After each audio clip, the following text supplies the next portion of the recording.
Craig, an extraordinary day.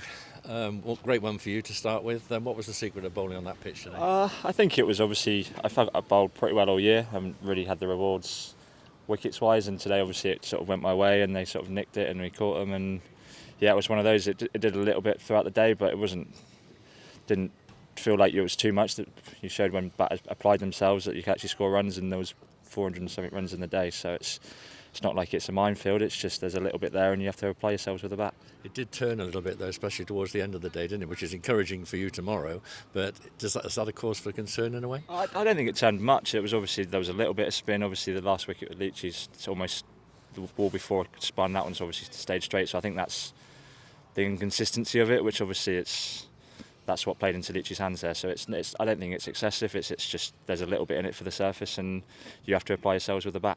It did seem that they didn't bat particularly well, and a lot of the wickets in their first innings were down to poor shots. Is that how you saw it? Yeah, definitely. There was some very mediocre cricket played, especially with the bat. There was obviously probably a hangover of sort of T20 cricket the last couple of weeks, and maybe a few tired bodies. And I don't think Scott going at, well, we scored at probably we scored at 7 over for the first 15 overs, and that's unheard of in 4-day cricket. So we felt that it was obviously a good wicket, but they bowled badly at us, and we felt we bowled pretty well when they tried to put us off the lengths, and for us it worked today. It didn't look too poor a pitch when Tom Kohler-Cadmore and Josh Davey opened your innings, or when Tom Lammer was batting later on. Exactly, yeah. So obviously Lammer's played wonderfully well to get 90, and shows that if you apply yourselves and you look to commit to the shots that you want to play and try and stick around, you can score runs. So I'm not sure the approach of trying to whack it and getting caught and bowled is the right approach, really.